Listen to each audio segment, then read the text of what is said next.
Hello everyone and welcome to your favourite YouTube channel Ram Roop Sharma. तो आज की वीडियो है प्रैक्टिकल बेस्ड क्वेश्चंस के बारे में।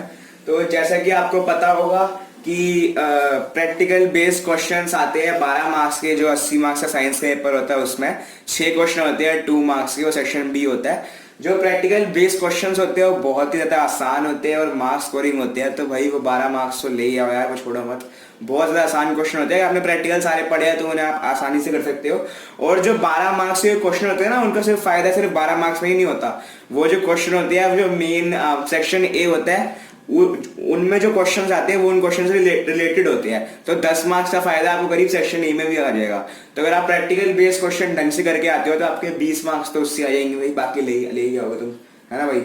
तो वही स्टार्ट करते हैं। उससे पहले अगर आपने चैनल को सब्सक्राइब नहीं करा तो कर दीजिए। हमारी वीडियोस आती जा रही है, रेगुलरली आती है वीडियो, और जो आप बोलते हो वही आता है। और हम ट्राई करते हैं कि पूरी एक्यूरेट वीडियो बनाए, जो आप मांग रहे हो वही दे। तो प्लीज सब्सक्राइब करिए, आपका भी फायदा हमारा भी फायदा, और शेयर करा कीजिए। शेयर करने से दूसरे बच्चों का भी फायदा होगा और हमारा भी फायदा होगा और आपका भी फायदा होगा। तो अब स्टार्ट करते हैं। तो सबसे पहली बात है points to remember. Points to remember, बस यही पॉइंट्स टू रिमेंबर है कि 6 क्वेश्चन होते हैं 2 मार्क्स के, और 2 फिजिक्स के होते हैं, 2 केमिस्ट्री के होते हैं, 2 बायो के होते हैं, और 2 मार्क्स से होती है तो सारे क्वेश्चन।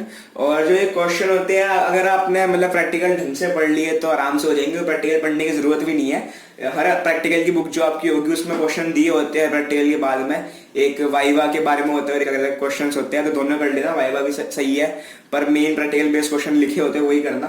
वो कर लोगे तो हो जाएंगे। आपको 20 मार्क्स का फायदा होगा, 12 यहाँ पे, और 8 सेक्शन ए में ही आपको फायदा होगा, क्योंकि ये बहुत रिलेटेड होता है उससे। ठीक है, तो अब मैं आपको बताया तो कि मैं 6 क्वेश्चन आते हैं, तो मैं आपको 18 क्वेश्चन दे रहा हूँ। ये 18 मोस्ट इंपोर्टेंट क्वेश्चन है। बहुत ज्यादा रिसर्च और मतलब देखने के बाद अलग अलग पेपर, बोर्ड के पेपर, सैंपल पेपर, यूलाई के पेपर वगैरह वगैरह, मैंने बेस्ट 18 क्वेश्चन चुने हैं। तो मेरे हिसाब से जो भी मैं 18 क्वेश्चन दे रहा हूँ, उन 18 में से हर 3 क्वेश्चन में से एक क्वेश्चन तो पक्का आएगा आपका। पक्का नहीं तो मतलब वही 90% तो आएगा। तो मैं जो 18 क्वेश्चन दे रहा हूँ उनमें से जो प्रैक्टिकल के 6 क्वेश्चन आएंगे, उनमें से कम 5 तो पक्के आएंगे यार, 6 ही मान लो। आएगा भी तो इससे रिलेटेड ही आएगा, अलग तो आएगा नहीं कुछ। तो अब स्टार्ट करते हैं। पहले मैं 6 करके नहीं, 6 क्वेश्चन पहले बताया था क्योंकि जगह नहीं है। तो पहला क्वेश्चन है कि name the process by which amoeba reproduces, draw the various stages of its reproduction in a proper sequence. ये तो बहुत ही ज्यादा आसान क्वेश्चन है। तो बाइनरी फ्यूजन प्रोसेस है और डायग्राम तो आप बना ही दोगे। नेक्स्ट क्वेश्चन है list the steps of preparation of temporary mount of a leaf field to observe stomata. ये भी बहुत ज्यादा आसान क्वेश्चन है, ये तो 9th में भी था, फिर भी मैं आपको बता देता हूँ। स्टेप्स ये है, remove the peel from the lower surface of leaf, put it on a glass slide and add a drop of saffronin, put the cover slip so as not to get any air bubbles and observe under low power of the compound microscope।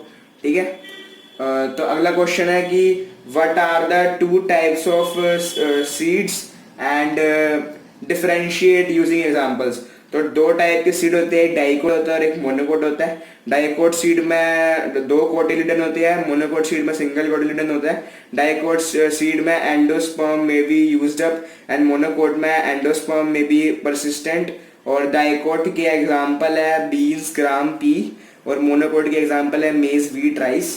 ठीक है, अब next question आता है कि list the function of stomata. तो function of stomata ये है कि स्टोमेटा प्लेज, बहुत आसान क्वेश्चन है, मैं बता देता हूँ। एक तो ऐसे बताया तो एक तो एक्सचेंज ऑफ गैसेस होता है और एक ट्रांसपिरेशन होता है। फिर भी बता देता हूँ, stomata plays a vital role in exchange of gases during the process of respiration and photosynthesis. Secondly, loss of excess water in the form of vapour occurs through stomata which is known as the transpiration. ठीक है, अब next question है differentiate between binary fission and budding. तो binary fission में nucleus splits into 2 followed by cytoplasmic division resulting in 2 daughter cells. या इसी language में इसमें न्यूक्लियस 2 डॉटर सेल्स में कन्वर्ट हो जाते हैं और 2 नए अमीबा फॉर्म हो जाते हैं। और ये फॉर एग्जांपल इसका अमीबा है, 2 डॉटर सेल सेपरेट करते हैं।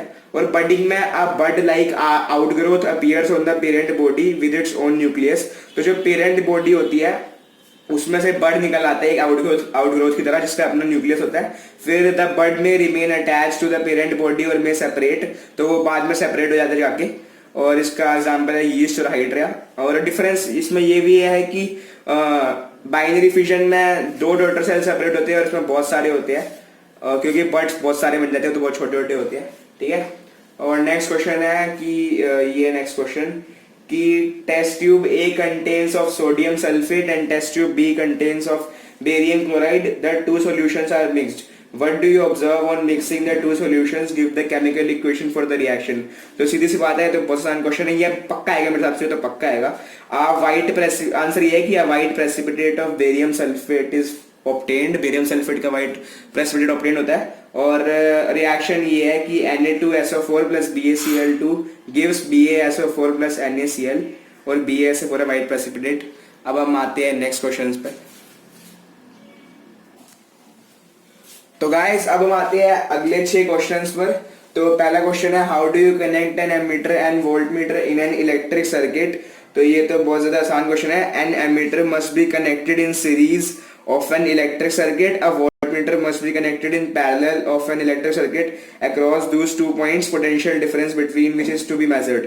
तो एमीटर सीरीज में होता है और वोल्टमीटर होता है पैरेलल में, ठीक है गाइस। नेक्स्ट क्वेश्चन है list the factors on which the angle of deviation through which a prism through a prism depends. तो ये फैक्टर्स है पहला एंगल ऑफ प्रिज्म, दूसरा एंगल ऑफ इंसिडेंस एंड तीसरा the refractive index of the prism. मतलब angle of prism, angle of incidence, refractive index of the prism. Next question है how will you distinguish between an concave and convex lens. तो ये बहुत easy है। Convex lens thicker होता है centre पर और थिनर होता है एजेस पर, और कनकेव लेंस थिनर होता है सेंटर पर और थिकर होता है एजेस पर। तो कन्वेक्स लेंस रियल और वर्चुअल इमेजेस दोनों बना सकता है, और कनकेव लेंस हमेशा virtual, erect and diminished image बनाता है, ठीक है। तो कन्वेक्स रियल वर्चुअल दोनों, और कनकेव हमेशा वर्चुअल, ठीक है। तो नेक्स्ट क्वेश्चन है केमिकल इक्वेशन बतानी है जब एसिडिक एसिड को ऐड करते हैं, पहला सोडियम कार्बोनेट के साथ, दूसरा सोडियम बाइकार्बोनेट के साथ और तीसरा सोडियम हाइड्रोक्साइड के साथ। तो बहुत आसान क्वेश्चन है। जब सोडियम कार्बोनेट के साथ बनेगा तो ये एसिड है और वो सोडियम कार्बोनेट है, मेटल कार्बोनेट है, तो एसिड प्लस मेटल कार्बोनेट हो जाता है। Corresponding salt plus H2O plus CO2। Bicarbonate में भी यही होता है, corresponding salt plus H2O plus CO2।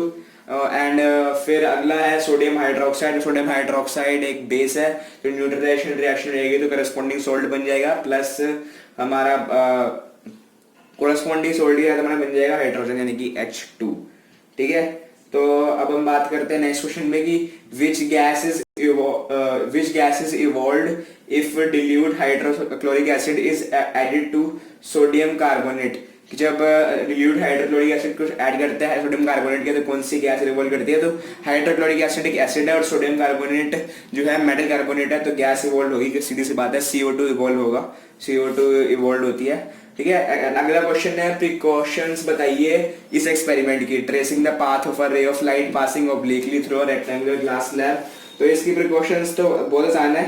पहला कि the angles should not be noted the angle should be noted carefully using a protector, and while seeing the images of pins the lower tips of the pins should be along same straight line, or the boundary of glass slab should be marked correctly, and afterwards position of glass slab should not be disturbed at all। तो अब हम आएंगे अगले questions पर। तो guys मैंने एक बात गलत बोल दी थी। फोर्थ क्वेश्चन में जब एसिडिक एसिड सोडियम हाइड्रोक्साइड के साथ कंबाइन हुआ तो करस्पॉन्डिंग सोल्ट और वाटर फॉर्म होगा। H2 नहीं, वाटर फॉर्म होता है, H2O भूल गया था, सॉरी, H2O फॉर्म होता है। तो गाइस अब आते हैं आखिरी 6 क्वेश्चन। तो पहला क्वेश्चन है कि draw the path of a ray of light passing through a rectangular glass slab and show literal displacement and factors बताओ जिस पर लिटरल डिस्प्लेसमेंट डिपेंड करती है। तो ये तो बहुत आसान है, मतलब जो डायग्राम है ग्लास स्लैब का। पहला पिछला क्वेश्चन था वो प्रिज्म का था, ये ग्लास स्लैब का है, ग्लास स्लैब का, हाँ ग्लास स्लैब का है, वो प्रिज्म का क्वेश्चन था, ठीक है। और अभी पता है कि लिटरल डिस्प्लेसमेंट आपको पता ही है, जो एमर्जेंट रे और रिफ्रैक्टेड रे के बीच में, नहीं एमर्जेंट रे और जो इंसिडेंट रे के बीच में डिस्टेंस होता है उसे लिटरल डिस्प्लेसमेंट कहते हैं। उसे फैक्टर्स इस पर डिपेंड करता है, वो होते हैं angle of incidence, angle of refraction और द रिफ्रैक्टिव इंडेक्स और the thickness of the glass slab, ठीक है। और अगला क्वेश्चन है what controls the opening and the closing of stomata pole and how. तो इसका आंसर ये है कि the opening and closing of stomata is controlled by a change in the trajectory of guard cells. मतलब guard cells control करते हैं। When the guard cells become turgid the outer walls are pulled apart and the pore becomes open. तो open हो जाता है जब guard cells turgid हो जाते हैं, और जब गार्ड सेल्स का टर्गर प्रेशर कम हो जाता है वाटर लॉस की वजह से, तो आउटर वॉल्स रिगेन कर लेते हैं अपनी शेप और गार्ड सेल्स फ्लैकिड बन जाती है और स्टोमेटल पोर क्लोज हो जाता है। ठीक है, नेक्स्ट क्वेश्चन है draw the path over ray of light passing through a prism and label angle of deviation और एंगल ऑफ इंसिडेंस। अब ये पासिंग थ्रू अ प्रिज्म वाला बनाना है और उसमें एंगल ऑफ डेविएशन और एंगल ऑफ इंसिडेंस बताना है। नेक्स्ट क्वेश्चन है डिल्यूट NaOH, डिल्यूट NaHCO3 और डिल्यूट HCl को अरेंज करिए डिक्रीजिंग ऑर्डर ऑफ pH में। तो सीधी सी बात है, ये डिल्यूट NaOH बहुत ज़्यादा हैवी बेस होता है तो वो सबसे ऊपर होगा, NaHCO3 बीच में आता है और HCl एसिड है इसलिए सबसे नीचे होगा, तो डिक्रीजिंग ऑर्डर में है। जो ये ऑर्डर है वही है, NaOH फिर NaHCO3 फिर HCl। अगला क्वेश्चन है clean iron nail was placed in blue colour copper solution, observation and equation. तो क्या क्या होता है देखिए, आपको पता है ये सबसे आसान क्वेश्चन है। डिस्प्लेसमेंट रिएक्शन होती है, आयरन ज्यादा रिएक्टिव होता है कॉपर से, तो वो आयरन कॉपर को डिस्प्लेस कर देता है और फेरस सल्फेट बन जाता है, और जो कलर ऑफ द सॉल्यूशन होता है वो ब्लू हो जाता है, पहले ब्राउन होता है। ठीक है, तो अगला क्वेश्चन है a lump of quicklime, sorry इसमें राइटिंग थोड़ी गंदी होगी, a lump of quicklime was added to water in a beaker. ठीक है, एक क्विकलाइम वाटर में ऐड किया गया था, तो एक्सोथर्मिक और एंडोथर्मिक रिएक्शन है, ये बताना है, प्रोडक्ट फॉर्म्ड क्या है और इक्वेशन बतानी है और यूटिलिटी ऑफ रिएक्शन बतानी है। तो आंसर ये है कि ये रिएक्शन एक्सोथर्मिक है और कैल्शियम हाइड्रोक्साइड फॉर्म होता है और रिएक्शन है CaO plus H2O gives CaO plus H2O gives CaOH whole twice, यानी कि calcium oxide plus water gives calcium hydroxide, CaOH whole twice calcium hydroxide. ठीक है, और रिएक्शन की यूटिलिटी ये है कि it is used in white washing of homes, white washing में यूज करते हैं कैल्शियम हाइड्रोक्साइड को, CaOH2 को। तो गाइज आई होप आपको वीडियो बढ़िया लगेगी और आपके वीडियो बढ़िया लगी होगी और आपके लिए फायदेमंद भी रहेगी। और प्रैक्टिकल की मैंने आपको आज 18 क्वेश्चन बताया और मेरे हिसाब से इन 18 में से वो 6 आएंगे या कम से कम 5 तो पक्का आएंगे, क्योंकि ये मेन क्वेश्चन है। मैंने पूरा अपना मतलब सारे पेपर चेक करे और मेरा मतलब बेस्ट आउटपुट ये निकला है। तो गाइस हमारे चैनल को सब्सक्राइब करिए अगर नहीं करा, और शेयर करा कीजिए और कमेंट करिए जो भी आपको वीडियो चाहिए, हम पूरी कोशिश करेंगे कि हम बना सके। And thank you for watching this video.